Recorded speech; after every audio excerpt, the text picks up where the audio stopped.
할렐루야. 그리스도를 날마다 누리는 예배 드리기 원합니다. 10월 27일 오늘 말씀 보도록 하겠습니다. 어제 말씀 이어서 하나님께서는 때로는 생각지도 못한 사람을 쓰시는데 사람들의 실력이 또 능력이 있어서 그 사람을 쓰시는 게 아니라 하나님의 자녀로서 신분과 권세를 가진 사람을 쓰시는 거죠. 요한복음 1장 12절 영접하는 자 곧 예수 그리스도 이름을 믿는 자들에게 하나님의 자녀가 되는 권세를 주셨습니다. 하나님은 당신의 자녀를 쓰시는 거죠. 삼성이라는 큰 기업에 능력 있는 사람 쓰는 게 아닙니다. 능력과 실력이 있어도 결국 자녀를 쓰는 거죠. 이번에 이건희 회장이 별세했는데 능력이 있는 사람이 회장이 되는 게 아닙니다. 그 아들 이재용 씨가 이제 상속을 받고 상속세도 어마어마하더라고요. 하지만 아무리 그렇게 상속세를 많이 내도 결국 자녀의 신분이 있기 때문에 그 모든 것을 물려받게 되는 겁니다. 그래서 우리는 실력을 키우는 게 아니라 하나님의 자녀 신분과 권세를 얻고 누리는 것입니다. 세상은 그렇게 살아가야 돼요. 열심히 살아갈 게 아니라 하나님이 주신 선물을 받아야 되는 겁니다. 하나님이 준비하신 것을 발견해야 돼요. 어떤 면에서는 그래서 우리가 믿음을 갖는다 그런 건 사실은 좀 때로는 우리가 뻔뻔해지는 그런 길에 들어서는 거예요. 철면피로 살아가는 것처럼 보이기도 합니다. 왜? 세상에서는 자꾸 열심히 성실하게 살려고 그러는데 믿음은 하나님만 믿기만 하라 그래요. 하나님이 주신 선물을 받으라 그래요. 그렇게 하나님 앞에 범죄하고 불순종해도 믿음 가지고 하나님께 나가라 그래요. 그래서 이 믿음이란 게 사실은 굉장히 쉬운 것처럼 보여도 사실은 어렵습니다. 이번 주 강단 말씀도 믿음을 준비하라고 하셨는데 내가 믿음을 준비한다는 것은 그전에는 내가 신경 쓰고 내가 다 챙기고 내가 해야 되는 그런 인생을 살다가도 이제는 하나님이 준비하시는 것을 기대하는 거예요. 그게 믿음입니다. 근데 이 세상에서 우리가 교육받을 땐 그렇게 교육받지 않았잖아요. 네 인생은 네 거다. 네가 알아서 챙겨야 된다. 네가 개척해야 된다. 이렇게 학교에서 늘 배우고 가르쳤거든요. 그런데 믿음은 하나님이 하시는 걸 보라는 거예요. 이게 사실은 쉬운 듯해도 어렵습니다.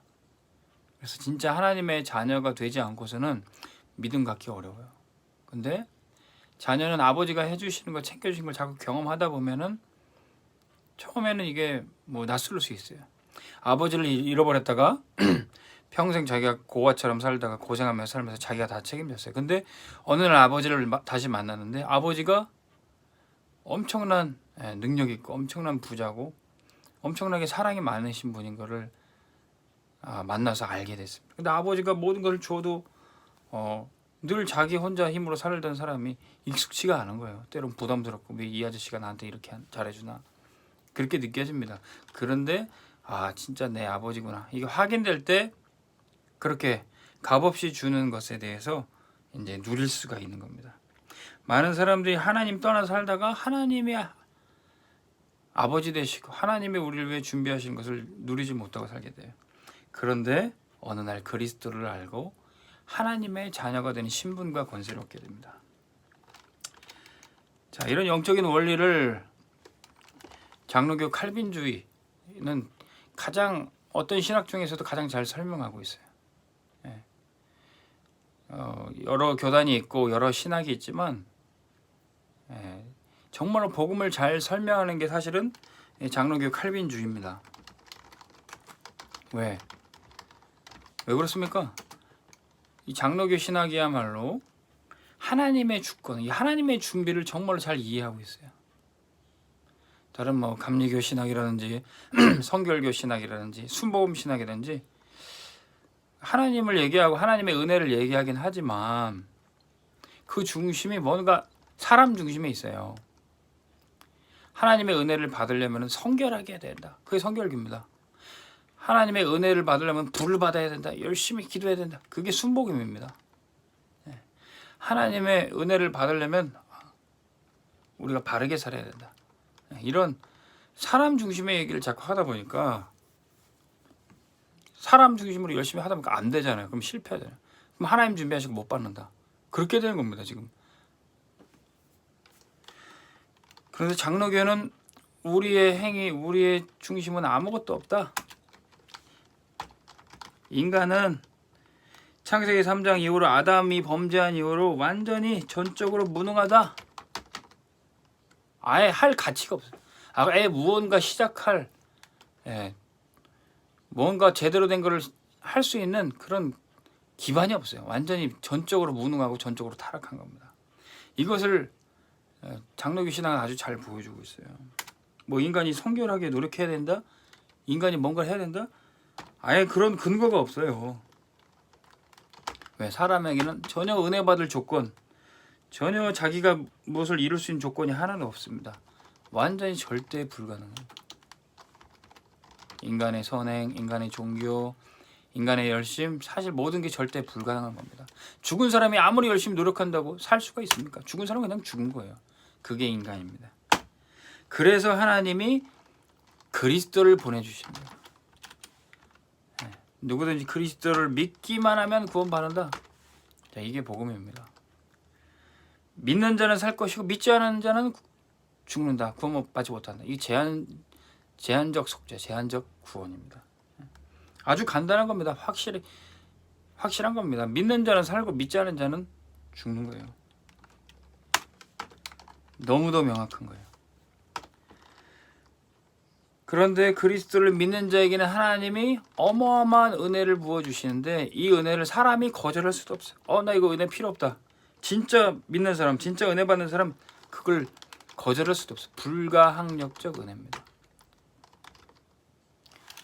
사람이 하나님의 은혜를 거절할 수 없어요. 하나님이 부르시면 따라오게 되는 거예요. 하나님이 택하시면 구원받는 거예요. 사람이 스스로 무언가도 할 수 없지만 하나님의 은혜를 주실 때 스스로 무언가를 거절할 수도 없어요. 그게 하나님의 주권입니다. 그래서 이 믿음 가진 사람, 하나님의 은혜 주신 사람은 한 번 은혜 받다면 절대로 실패하지 않는다. 때로는 쓰러지고 넘어졌다 할지라도 최후 승리할 것이다. 자, 이게 바로 복음이에요. 그러므로 누구든지 그리스도 안에 있는 자에게는 결코 정죄함이 없나니 이 하나님의 사랑에서 그리스도의 사랑에서 아무도 끊을 자가 없느니라 그랬습니다. 하나님의 사랑은 절대 불변한 것입니다. 우리가 구원받은 사실은 절대 불변한 거예요. 이 복음이 얼마나 강력합니까? 복음의 능력이 세상에 그 어떤 것보다도 강력한 거예요. 자, 많은 교단들, 많은 교회들이 있지만 이 복음을 정확하게 전하는 신학과 교단이 바로 장로교 신학이에요.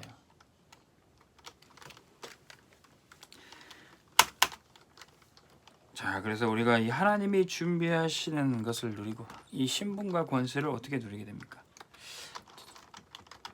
첫 번째 신분은 우리가 가진 신분은 자녀, 하나님의 자녀가 되는 신분이에요. 자녀야말로 가장 잘 누릴 수 있는 신분입니다. 사위라 그래도 뭐 백년 손님이지만 서로 불편해요. 며느리라 그래도 딸 같은 며느리라고 하지만 딸같이 했다가는 소방 맞을 수 있어요. 자녀라는 신분이 가장 잘 누릴 수가 있어요. 딸이 친정집에 가야지만 잘 누릴 수가 있어요. 사위라 그래도 진짜 아들의 권세를 누려야지만 잘 누릴 수가 있습니다. 이게 자녀 신분이에요. 우리가 하나님의 자녀 신분을 어떻게 얻었습니까? 영접하는 자, 곧 그 이름 예수 그리스도의 이름을 믿을 때 하는 거예요. 하나님의 아들이신 예수님이 내 안에 들어오셔서 내가 그분을 영접하고 그분의 권세가 나에게 주어진 겁니다. 영접이 얼마나 귀한 것입니까? 근데 우리가 예수님을 영접하고 우리가 예수님을 믿은 줄 알았더니 요한복음 15장 16절에 너희가 나를 택한 것이 아니고 내가 너희를 택하였다. 내가 예수를 믿은 줄 알았는데, 내가 교회를 온 줄 알았는데, 내가 여러 종교 중에 기독교를 선택한 줄 알았는데 아니었어요. 주님이 나를 택하셨는데 에베소서 1장 14절에는 창세 전에 택하셨다는 거야. 어쩌다 우연이 아니라 이 세상이 만들어지기도 전, 하늘과 땅과 바다의 기초가 놓여지기도 전에, 우리를 어머니 뱃속의 복중에 짓기도 전에 우리를 택하셔서 구원하셨다는 거야. 할렐루야. 이게 얼마나 감사합니까? 우리가 이 신분과 권세를 얻었다는 것이 얼마나 신기하고 놀라운 일입니까? 우리는 감사와 찬양밖에 할 것이 없어요. 자, 근데 이 자녀의 신분에는 반드시 따라오는 게 권세예요. 말만 아들이 아니라 그 아들이 할 수 있는 많은 것들이 있어요. 그게 뭡니까? 그게 권세입니다. 말만 이건희 아들이라면 뭐 무슨 좋은 게 뭐가 있습니까? 이건희 아들이니까 이재용 씨가 많은 권세가 있어요. 삼성의 모든 것을 움직일 수 있죠. 우리가 하나님의 아들, 딸이 될 때 천국의 모든 축복을 누릴 수 있어요. 마태복음 16장 16절에서 20절, 주는 그리스도시요 살아계신 하나님의 아들이십니다. 그리스도를 믿고 고백했을 때 어떤 축복을 받습니까? 반석 위에 내 교회를 세우실, 우리의 고백 통해서 반석과 같은 교회가 세워집니다. 음부의 권세가 이기지 못할 것이다. 흑암의 세력을 꺾고 우리가 승리하게 되는 겁니다. 그리고 이 땅에서 천국 열쇠를 주셔서 우리가 열면 열리고 닫히면 닫는 게 우리의 권세입니다. 마태복음 28장 20절에 부활하신 예수님이 하늘 땅의 권세를 예수님이 다 갖고 계신다 그랬어요. 하늘과 땅의 모든 것을 갖고 계시고 우리와 세상 끝날까지 항상 함께 하신다 그랬어요. 이게 우리가 누릴 권세입니다. 하늘의 권세뿐만 아니라 땅의 권세까지. 마가복음 16장 18절에서 20절에는 믿는 자에게 이런 표적이 있다는 얘기를 했습니다. 무슨 표적입니까? 귀신을 내어 쫓는 거예요. 흑암의 세력을 결박하는 거예요. 병든 자에게 손을 얹은 즉 낫는 거예요. 치유에 또 결박에 이 표적이 따르게 되는 겁니다. 이게 예수 그리스도의 이름의 권세 안에 다 들어있는 겁니다. 자, 우리가 이렇게 신분과 권세를 누릴 배경이 어디 있습니까? 그 근거가 어디냔 말이에요. 우리가 어떻게 이렇게 하나님의 자녀가 됐죠? 어떻게 우리가 이렇게 귀신을 쫓아내고 또 치유할 수 있는 권세가 생겼죠? 사도행전 1장 1절에 오직 예수 그리스도, 요한복음 19장 30절에 십자가에서 주님이 죽으시고 사단의 권세를 꺾으시면서 다 이루었다. 우리의 인생의 모든 문제를 주님이 십자가에서 다 해결하신 겁니다. 십자가가 바로 우리의 신분과 권세의 근거가 되는 겁니다. 사도행전 1장 3절 하나님 나라, 우리의 배경이 바로 하나님 나라에 있어요. 빌립보서 3장 20절에는 우리는 천국 시민권자입니다. 위로부터 구원하신 자 그리스도를 기다리고 있어요. 사도행전 1장 8절 오직 성령 충만 권능 주시고 우리가 땅끝까지 증인된다 그랬어요. 우리가 전도자의 삶을 살 때 우리가 이 신분과 권세를 갖고 있는 것이 발견이 됩니다. 디모데후서 4장 1절에서 5절에 그러므로 우리는 증인으로 때를 얻든지 못 얻든지 너는 말씀을 전파하라. 전도자의 일을 하라. 자, 우리가 전도사님만 목사님만 전도하는 게 아니라 모든 성도들이 전도자의 일을 할 때 땅끝까지 증인될 때 나한테 이런 신분이 있구나. 나한테 귀신을 내쫓고 병든 자를 고칠 수 있는 치유의 권세가 있구나. 이게 확인이 되는 겁니다.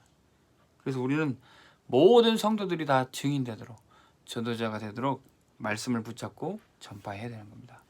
오늘도 이 말씀 듣고 있는 그날 예배 통해서 말씀 듣는 모든 성도들이 이 신분과 권세 배경을 누리기를 주의 이름으로 축원합니다. 그때 이거 내가 믿어야 되겠다, 믿습니다가 아니라 확신이 생겨요. 확신 5가지 생겨요. 내가 진짜 구원 받았구나.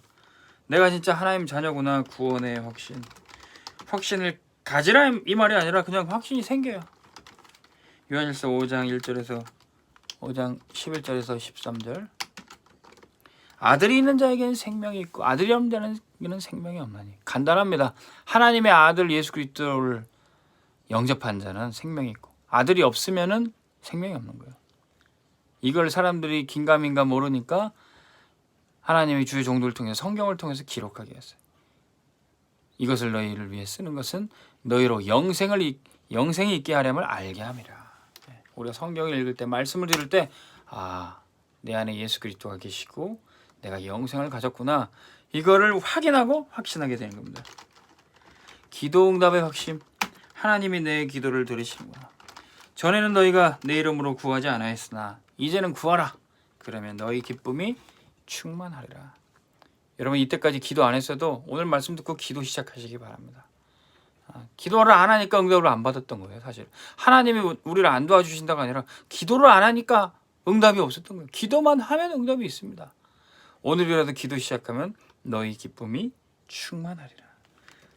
기도 안 하고 여러분들 원망 불평 불신하지 마시고 기도하고 기쁨이 충만하기를 주 이름으로 축원합니다.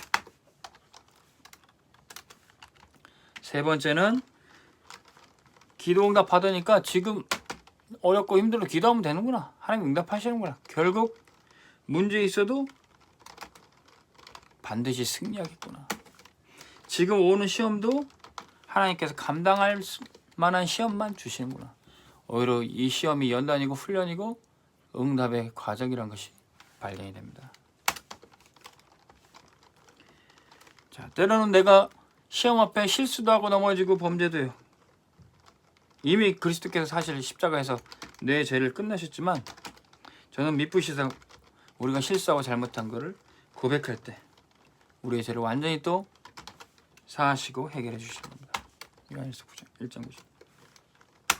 우리가 자백하고 고백하기만 하면 우리는 모든 문제든 다 사죄, 죄사함 받을 수 있습니다.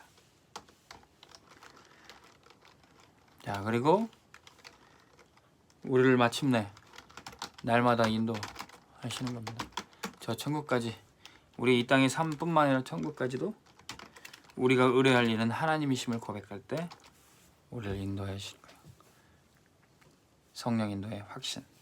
자, 오늘 말씀 듣는 여러분들에게 하나님 자녀 신분과 권세, 배경이 누려지고 확신까지 발견되기를 주 이름으로 축원합니다.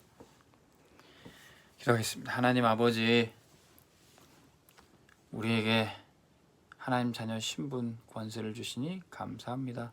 이 땅에서부터 그것을 누릴 수 있도록 축복하여 주시고 하나님이 주신 확신 가운데 흔들리지 않는 믿음의 우리 모든 성도들 되게 하여 주옵소서. 예수 그리스도의 이름으로 기도합니다. 아멘.